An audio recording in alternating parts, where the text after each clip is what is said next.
kõigepealt paarist nimetusest, mis tänasesse videosse puutuvad.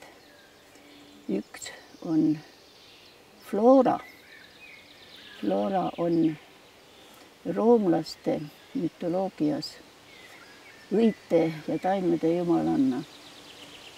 Ja siit tuleb siis taimestiku kohta sõna Flora.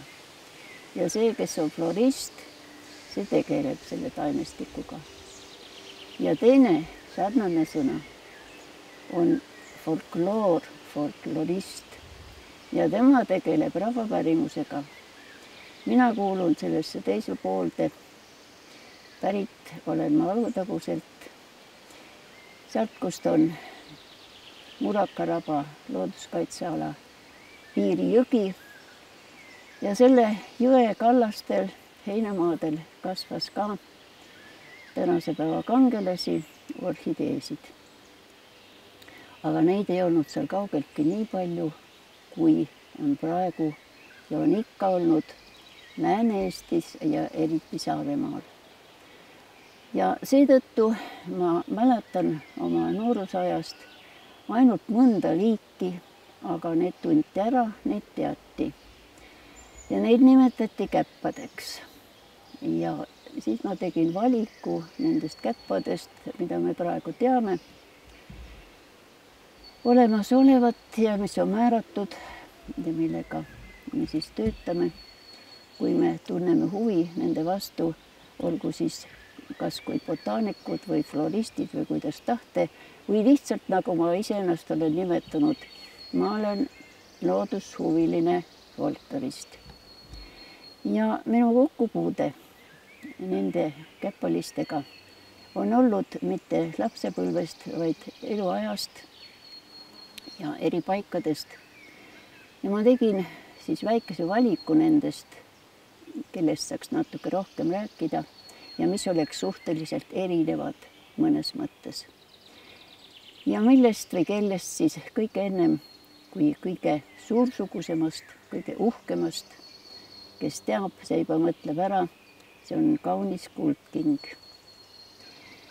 Miks ta nimi kaunis on, seda rahvasuust palju ei leia, aga kuldking on ta kindlasti ja sõna king ei ole ka päris tavaline seal, vaid seal on niimoodi, et öeldakse, et Saaremaal eriti, et see on kukulinnu pätt, mis tähendab pätt, need on need riidest õmmeldud või siis kootud või heegeldatud sussid, pehmed sussid, millega seal käiakse Muhumaal, Saaremaal, Hiiumaal ka.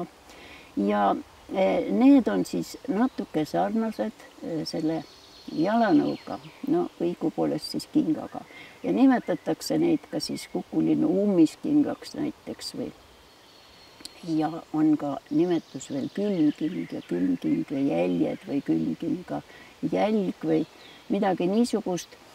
Ja käppa nimetust siin ei olegi, aga tegelikult võib-olla teatagi, et see kuulub käppade hulka. Aga kõige esinduslikum on ta tõesti. Ja mis on siis king? King on see kuldkollane ilus, natukene võib-olla grellim kollane, kui nüüd päris kuld on või sõrmuste kuld või niisugune. Aga ilus kollane värv ja ta on ka suursugune, väga uhke, väga ilus taim. Ja neid kingi on ta seal mitu tükki küljest tavaliselt ja nad ei ole niimoodi nagu teistel käppadel on püramiidina ülespidi väikesed õiekesed, vaid ikka täiesti suured ja võimsad. Ja taim ise on ka suur ja võimas ja sellepärast on siis ta võib-olla ka paremini välja paista teiste hulgastest aialiljedest me võime leida. Ei tea, kui palju suursuguseid ilusaid, aga mitte niisugustest metsaliljedest, kellel oleks nii suur õis, nagu on siis kaunil kuldkingal. Cypripedium calceolus on tema ladinakeelne nimi. Ja nüüd ongi juttu olnud siis juba kolme liiki nimest. Ühed on siis rahvapärased nimetused. Teised on need nimetused, mida panevad teadlased, botaanikud, floristid siis. Ja need on ametlikud nimetused või kirjakeelsed nimetused või teaduslikud nimetused, kuidas tahta neid öelda. Ja siis on veel see ladinakeelne nimetus. Ladinakeelne nimetus on selleks vajalik, üldse nad kõik on vajalikud nimetused. Selleks vajalik, et me tunneksime ära, et just see on see, sest orhideesid on väga palju ja neid on levinud väga palju erinevates maailma nurkades ja Euroopas ja neid tuntakse ja neid teatakse. Nende kohta on erinevaid uskumusi samuti, millest me saame veel rääkida. Aga nad peavad olema selleks, et me tunneksime ära, mis on mis. Ükskõik kui täpsed nad on ja teinekord neid ka muudetakse. Ka meie käppaliste hulgas on selliseid nimetusi, mis on muutunud. Kui näiteks vaadata 1948. aasta taimemäärajat, siis seal on hoopis teistsugused. Ja milles on põhjus, on see, et orhideed on väga kummastavalt huvitavad taimed, sest nad muutuvad, need liigid muutuvad, neid on raske määrata. Need, kes on orhideede klubis tegelenud selle teemaga, teavad väga hästi, mida see tähendab. See on omaette huvitav teha kindlaks, missugune liik see võiks täpselt olla. Aga teistel ei ole see nii lihtne. Ja ega ei peagi, me saame neid ilusaid lilli nautida nii või teisiti. Nii et see käoking või ummisking või pätt või kuidas võtta, jalanõu igatahes see selle oma niisuguse kollase kumerusega, nagu ta on, oleks kinnine jalanõu ja veel on paelatke peal, kui me hästi vaatame need fotosid, 4 paelakest siia sinnapoole. Nii et niimoodi saab siis ka niimoodi siduda seda jalakülge. Nii et ta on täiesti õige nimega ja meenutab tõesti kingakest. Aga miks ta käoking on, siin võivad olla veel kahesugused põhjused.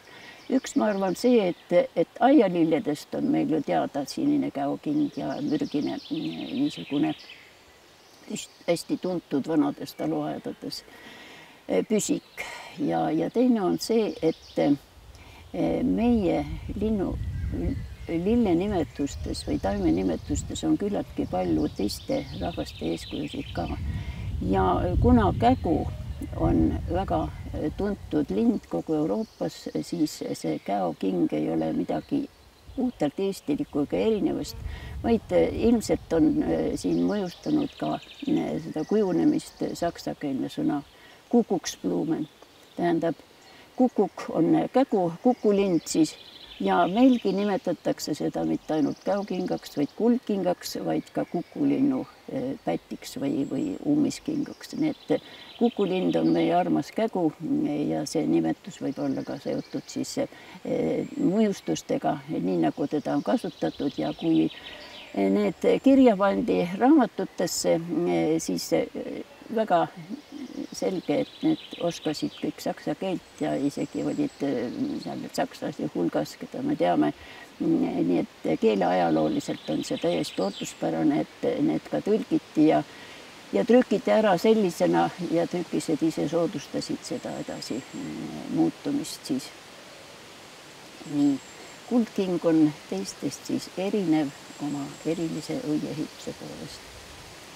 Nüüd teine selline on nimetatud meil ametliku nimena sõrmkäpaks ja ega muidu ei saa liikidega, ei saa neid täpselt määrata, kui peab iseloomustama neid mitme sõnaga ja see on süstemaatikutele väga hästi teada. Ja see on siis kahkjas punane sõrmkäpp, niisugune pikk nimi. Ja see on niisugune lillekene, mida on Eestis küllaltki palju, mitte nagu kuldkinga on vähem. Ja sellepärast sobib ta siin näiteks tuua ja seda kahklaspunast sõrmkäppa mäletan ma oma kodukandist samuti, et kui sealt metsast välja tulla, siis enne Iisaku kirikud on juba paistis ja seal oli siis tee ääres. Teed oli remonditud, oli hästi palju kruusa veetud sinna, oli kasvanud terve niisugune meetrine riba umbes kummalgi pool teed, kus oli hästi palju sedasama lille. Ja ma arvan, see jäi mulle kauaks meelde, sest ma polnud enne seda näinud, tee äär oli täis, neid ja et see võis olla kahkespunane sõrmkäpp. Ja kui nüüd õppida, et kust kohast missugust lille just leida on, siis see oli sookaskedega mets ja natukene soine männik, nii et see on temale sobiv. Ega need orhideed ei taha kasvada igal pool, nad on üsna nõudlikud ja nendel on oma režiim, nii et kuidas nad on ja üldse, kui me vaatame nende levikut, siis on nii, et kui võtta meil Pärnu, Narva joone pealt põhja poole, siis see ala on rohkem käppade ala, käppaliste ala ja lõuna poole on neid vähem. Aga kahkespunane sõrmkäpp on siis selline, kes on levinud üle kogu Eesti, enam-vähem see tuntud. Ja huvitav on see, et ka siin, kus ma praegu elan, leidsin ühe niisuguse kogumi ja minu meelest võib ta küll olla see kahkespunane sõrmkäpp, Dactyla risa. Kusjuures just nemad on olnud sellised, kes teevad kõige rohkem peavalu sellega, et neid ei suuda täpselt määrata, nendel on nii palju teiste liikide tunnuseid, kord rohkem, kord vähem.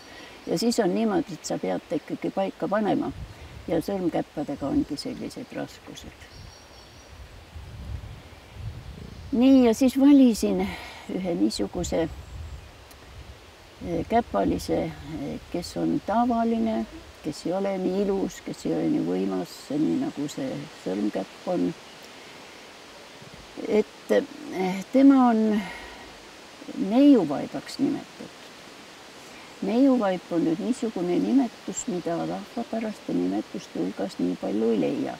Aga ju on süstemaatikutel ta väga meeldinud, kõik need orhideed on nii meeldivad olnud, et on ilusad nimesid. Ja neiuvaip on üks nendest ja neid on ka mitu tükki. Tihti läheb niimoodi, et nad on lihtsalt perekonnanimed, siis liikidest moodustavad ühe perekonda siis. Ja see on laialehine neiuvaip, mida on siis nüüd hästi palju. Tema õitseb hiljem, varasuvel ta ei õitse, aga ta õitseb pikalt ja jääb kogu heina ajaks. Tema lehed on suured ja siit see sõnagi laialehine. Aga tema õied on minu meelest küll kaunis ilmetud, pisikesed, natuke pruunitriibulised, seal on kollast, natukene heledat, kahvatut, natuke rohekast, niisugused nagu kiisulkriimud silmad, niisugused natuke määrdinud ja neid kasvavad ka kobarana või niimoodi lähestikku palju, nii nagu kuldkingadki. Ja siin minul on nad niimoodi poolelti metsaservas ja poolelti siis seal on ümberringi kaskesid ja siis need mets on lähedal, aga rohu sees, aga selge see, et nad on samuti kogumina. Ja olgu need siis ka näiteks toodud. Ja siis nüüd veel, millest ei saa mööda minna praegu ja millest peab juttu rääkima rohkem, on see väga ilus, väga hea lõhnaga taimekene ja kes juba teab, mõtleb ette ära, et see on see, keda nimetatakse ööviiuliks. Miks ta ööviiul on? Jällegi on niimoodi, et kirjanduses on olemas sellised sõnad ja see nachtviol on juba saksakeelsena meile tulnud ja ilmselt ka püsima jäänud ja mõnedki tunnevad teda just selle nime all. Aga kui me nüüd kuulaksime, kuidas öösel hämarikus viiul mängib ja see on nime ilus, siis see nimi sobib talle väga hästi. Tema on valgete õitega. Need õied ei ole teab kui suured. Ta on kuidagi seal hämaruses natuke üksik ja natuke salapärane ja natuke pelglik. Aga see viiul on oma lõhna poolest väga oluline.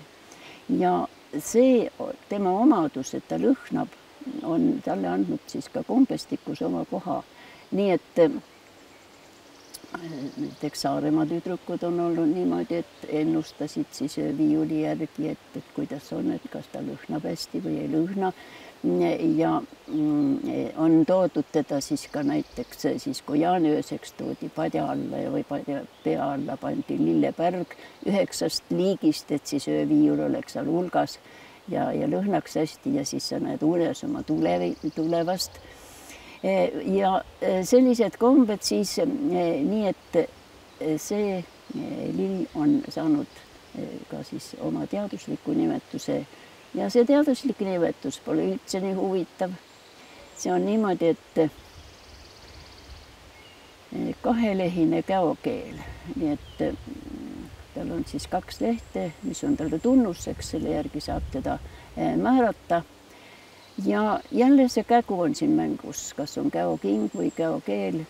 No see ei ole midagi imelikku, sest võetakse ju hooblikas näiteks, ussikeel, lõosilm, selliseid nimetusi on palju, et võetakse näiteks koerapöörirohi või mida tahes, koerakäpp on ka olemas käpaliste hulgas, et võetakse lihtsalt tuntumad loomad ja pannakse nendele siis taimenimedele juurde ja see on rahvapärane. Ja seda on siis järgi ka tehtud, aga see kahelehine käokeel on siis võrreldes näiteks teiste käoga seotud nimedega näiteks on veel olemas käopõll on olemas, käoraamat on olemas, lõhnav käoraamat on olemas lõhna järgi. Nii et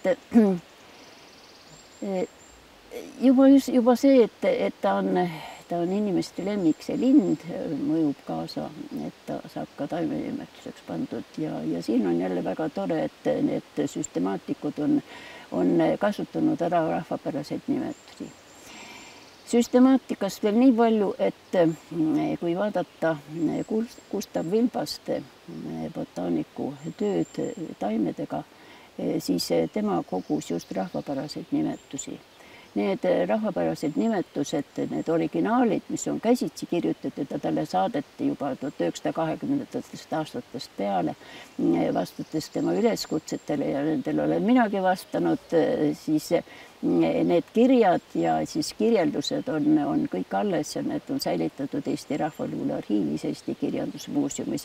Need ta pärandas Eesti Rahvaluule Arhiivile, aga muidu need, mis on masinakirjas kirjutatud tal, need igasugused sellealased tööd, neid on ka teistes asutustes, et tavalise masinakirjaga on ta siis kirjutanud need kõik läbi ja see on tohutu töö olnud, et need kõik ära kopeerida ja kartoteeki panna omaaegsete võimalustega.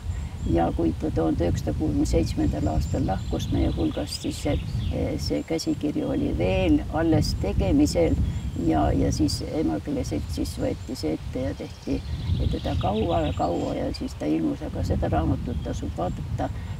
Seal on lehekülgede kaupa mõnes kohas neid taimede nimetusi. Muidugi kõige rohkem nimetusi on käpp kui selline, nii et kõik need käppalised. Nüüd 2 sõna, jälle on 2 vastastikku poolust, teine on orhidee ja orkis, selle munand, tähendab, see on juba niisugune sõna, mis vihjab millelegi rahva uskumustes.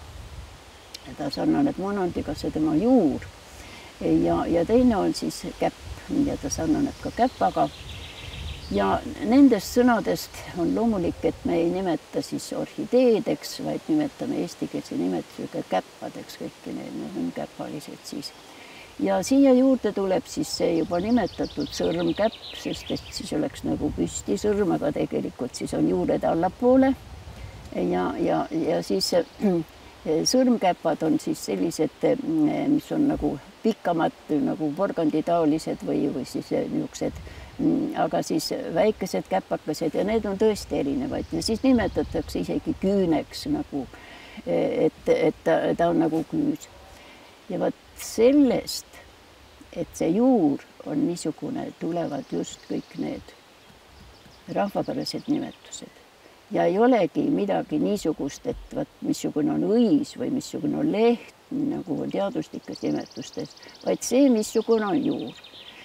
Ja juur on 2 moodi ja seal on 2 poolust, üks on siis kuradist ja teine on jumalast. Nii et see jumal ei ole ristiusu jumal, see hakkab juba kuskilt sealt kaugemalt minevikust peale eri rahvastel ja eri piirkondades on erinevad jumalused. Aga meil seostub ta siis Jeesuse käpp, Jumala käpp, Maarja käpp, siis ingli käpp, ingli käsi. Ja siis kui ei taha ütelda käpp, siis on ta lihtsalt käsi ja käekujulised nad sageli ongi, sest et ennustatud on ka selle järgi, et missugune on see käekuju. Ja näiteks, kui on nüüd mitu sõrme, et on sõrmkäppaga tegemist, siis on niimoodi, et kui need sõrmed hoiavad niimoodi kokku, kui kaevata üles vaesukene taimekene ja juur vaadata üle, siis kui kasvavad kokku, siis me jääme kokku, siis me ei lähe lahku kunagi. Aga kui on niimoodi, et on lahku, siis ei ole mõtet abielludagi, sest et see paar ei jää kokku. Nii, tänapäeval me niisuguse mooduseid ei pea kasutama, see on muudest asjadest näha, kas paar jääb kokku või ei jää. Ja seda ei tea sageli ette arvata ja mis see ennustaminegi aitaks. Nii, aga see on jälle üks niisugune rahvakomme, siis mille järgi alustatakse. Siis on niimoodi, et nüüd see teine poolus, kuradikäpp, juudakäpp, sest Juudas oli see, kes Jeesus ära andis, tema kuulub pahade hulka, vanapagana käpp, sest kuradit nimetatakse ka vanapagana käppaks, siis samuti. Ja näiteks veel tondikäpp, sest tont on ka üks vanapagana nimetusi. Ja heal lapsel mitu nime, eks neid ole rohkem ka.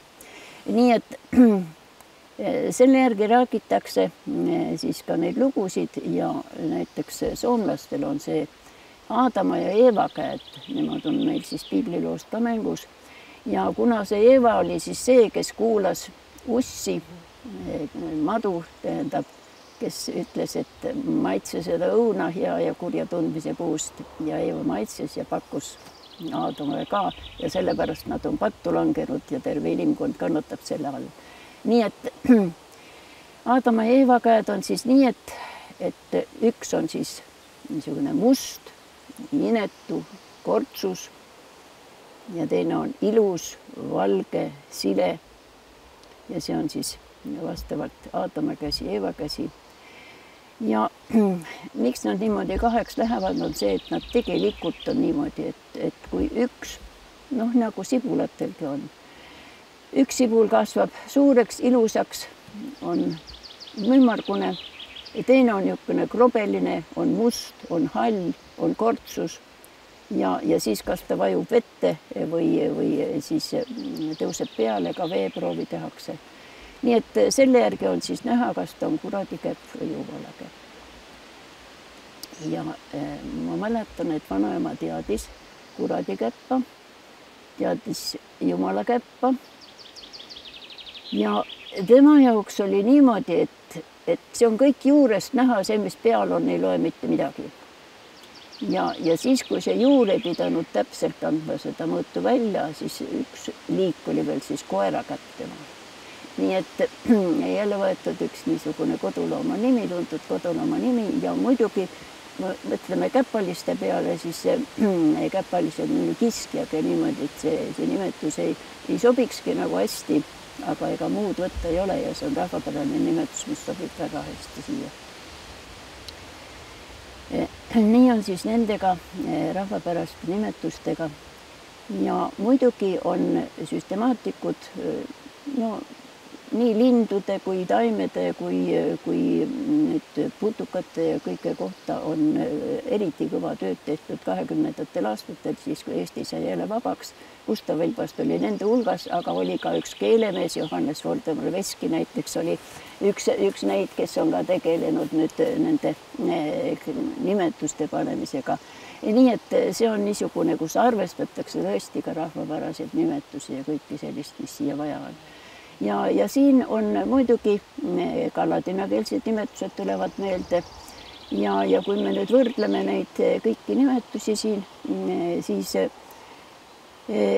on selliseid, kus ladinakeelne nimetus nagu liigub edasi ja on erinevates keeltesse edasi tulnud ka ametlike või kirjakeelsete nimetuste juurde ja meil on siis täpselt samuti tehtud ja kui ma näiteks mõtlen uuesti selle kahtiaspunase sõrmkäppa peale, siis minu meelest on ta natukene ikkagi, ta ei ole kahtiaspunane, ta ei ole kahvatu, kahtias tähendab kahvatut, vaid on pigem natukene lillakas, aga see lilla sõna, seda me ei saa jälle kasutada, sest see on nii terav toon, et see tõesti ei sobi sinna.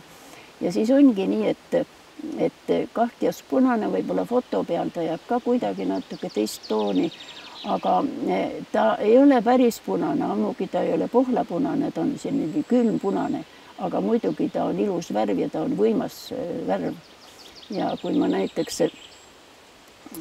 olen Lihulast läinud, siis me kogusime küll rahvaluulet ja läksin Matsalu keskusesse jalgrattaga, siis tee ääres olid haru heinamaad, mis oli täis ja ilmselt oli see kahjaspunane sõrmkäpp, mis sellel ajal õitses, aga võib-olla midagi veel, võib-olla oli seal veel liike, sest ma ei tunne neid, aga ma seisin tükk aega ja vaatasin seal jalgratta kõrval, kui ilus see kõik oli. Ja siis ka kaunis kuldking on nii, et ka seda me nägin ma esimest korda Valjala kihelkonnas ja seal Saaremaal on kõik külad, summkülad ja loetakse vist külakeskusest järgmise külakeskuseni, nad on lähestikku, loetakse maad ja seal on kilomeetrid lühikesed. Ja kui lähed sealt, siis lähed Võsa vahelt ja sõidad jalgrattaga seal tasakesi ja siis äkitsel on niisugune kuldkingade välu ja kuldkingu on nii palju. Ja see on tõesti niimoodi, mis jätab su pooleks tunniks paika, sest sa pead neid kogu aeg vaatama ja vaatama ja vaatama. Nii ilusad on nad, eriti kui esimest korda näed. No pildi peal oli muidugi ennem ka nähtud kaunist kuldkinga. Nad on tõesti kaunid lilled. Ja nüüd, kui võtta nüüd need nimetused, siis nimetustes sageli on ka lillede need enamustunnused. Noh, näiteks suurelehine, laielehine, kitsalehine lehe järgi, siis on rohekas näiteks, siis on pruunikas, siis on hallkäpp näiteks nimetusena. Siis väga palju on õie järgi. Ja vaadatakse, missugune see õis on, missugune on see õie huul ja mismoodi ta välja näeb. Ja selle järgi on nii, et need samad jumalakäpp ja kuradikäpp on ka ikkagi meil ametlikes taimenimetustes, aga jumalakäpp on siis, seal on ta ladinakeelne nimis orhis, niimoodi see munand, tähendab, ja järgmine nimi sinna juurde on maskula, mida tähendab maskuliinne, mehelik. Nii, ja kui te vaatate seda, iga õit üksikuid hästi lahti on, siis seal on mehe tunnus olemas, käed laiali, jalad laiali. Niisugune tore. Ja siis võta teine siit kõrvale. Meil on pandud hallkäpp, aga tagasihoidlik nimetust on natuke hallikat tooni küll. Aga tegelikult on ta siis orhis militaris, mida tähendab militaarne sõjard. Ja sellel on siis kiivrikene peas. See õia asetus on selline, et seal ülevalt on natukene laiem, et tal oleks nagu kiiver. Seda ma poolega uurima seda hästi ei näe muidu. Nii et niisuguseid nimetusi siis pannakse või võtta siis niisugused nimed nagu orhis. Ma praegu mõtlen, et mida me siin saaksime tuua. Orhis insekta, muidugi insekta, mis tähendab insekt, putukat. Ja kui te seda õit siis hoolega vaatate, siis seal on see putukas, kääpse moodi ja tema nimetus on meil pandud siis kärbesõis, väga ilus. Ja polegi pikemat nime vaja, saab kahest sõnast ilusti nime täis. Nii et niimoodi on nende nimedega. Ja muidugi ladinakeelsete nimede kohta sai ju ka siia tuua näiteid, et see kõik kordub. Aga nüüd on vaja rääkida meil nendest, et miks orhis siis rahvaste usundis nii tähtis on. Ja see tähtsus on jõudnud siia meie pisikesse Eestisse samuti, aga üldsegi mitte nii elavalt ja teravalt nagu näiteks veel Vahemeremaadesse, aga sellest loodeti siis potentsi meesterahvastele viljakust, sigivust ja natukene sellest humust on jõudnud siis meie Põhjamaadesse ka ja näiteks ka Soomesse. Soomes on niimoodi, et on Maarjan kämmekä, tähendab kämmeka on siis maarjakäpp, mille kohta on siis imekaunis ja kõik puha, aga tegelikult on nii, et jaotumine on jälle samuti 2 pooleks. Ja siis see käsi on veel, noh, Saaremaal on selline, kus on oma ema käsi ja võõras ema käsi. Nii et võõras ema käsi on niisugune must ja kuri ja inetu, aga oma ema käsi on ikka hea ja paitab ja ilus ja pehme, nii et niisuguseid nimevariante on siis ka. Ja need, mis meil on siis teaduslikud nimed, nii ja ladinakeelsed nimed, kõiges neist võib natuke sugulust leida, aga paratamatult on nad vajalikud. Ja kui me nüüd võtame, et neid käppasid on üldse, no ma ei tahakski ütelda, et neid on nüüd täpselt nii palju või naa palju, vaid ütleme, et üle 30 liigi ja on rahvapärased nimetused, siis on need ametlikud kirjakeelsed nimetused ja ladinakeelsed nimetused. Nii, ega me ei pea kõike need selgeks tegema, kui me ei taha spetsiaalselt tegeleda nendega. Sest et seal on nii, et 60ndatel aastatel hakkas juba möödunud sajandil selguma, et rohkem liike on, et kas nüüd teha, et ta on nagu variant või on vorm või mis ta seal on, et teda ametlikult määrata ära. Ja nende kuradist tulnud käppadega on just selline probleem rohkem, ehkki rahvasuus on 2 poole pandud, ühed jumala, teised kuradikäppad, aga just need sõrmkäppad. Ja see sõrmkäppa nimetus, et ta oleks nagu eraldi perekonnana ja need on just sellised, kellega on kõige rohkem tegu. Ja kui peaks olema, et valitakse aasta orhidee ja see on siis vööthuul sõrmkäpp, siis see on üks keerulisemaid ses suhtes, et tal on nii palju teiste liikide tunnuseid. Aga õnneks on siiski ka see kuradisõna alles jäänud rahvapärastest ja selle nimi on siis kuradisõrmkäpp, mida on nüüd hakatud nimetama. Aga kui me nüüd tahame neid hoolega vaadata, et kuidas neid on nimetatud ja kuidas neid tunda, siis siin on mõttekas, mina olen kasutanud kõige rohkem seda, et ma näen ära, kus piirkondades ta on ja siis ei hakka teda otsima sealt, kus teda kaardi järgi ei ole. Ja see on siis meie taimede levikuraamat, levikuaabits ja siis on nii, et Toomas Kuke taimeaabits, need trükid. Nendes mõlemates on levikukaardid olemas, aga Toomas Kuke raamatutes on neid ilmub järjest juurde, kui juba selgub, et rohkem taimi on tulnud, trükitakse uuesti ja see on selles suhtes hea, et seal on ka pildid ja sealt saab võrrelda. Aga nüüd, kui me tahame võrrelda ja me tahame neid tundma õppida, siis õie järgi on küll, lehe järgi on küll, aga lõhna järgi ei saa naljalt öelda, aga siiski on need iseloomustatud. Ja siis hakkame siis nüüd nuusutama taime, mis lõhn tal on.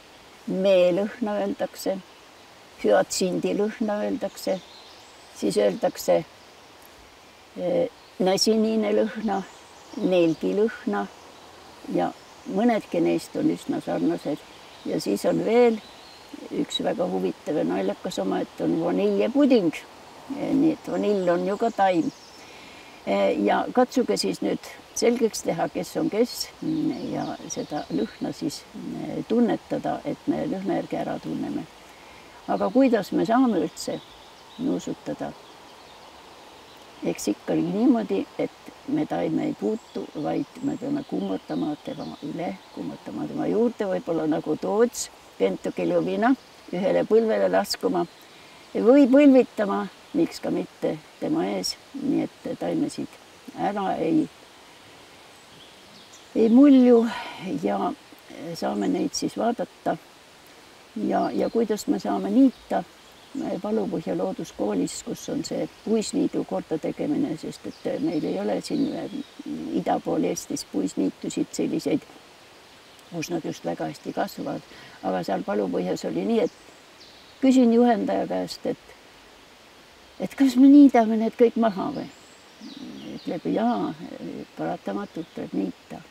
Aga need puisniided ongi kujunenud sellest, et inimesed on aastakümneid ja sadu on niitnud.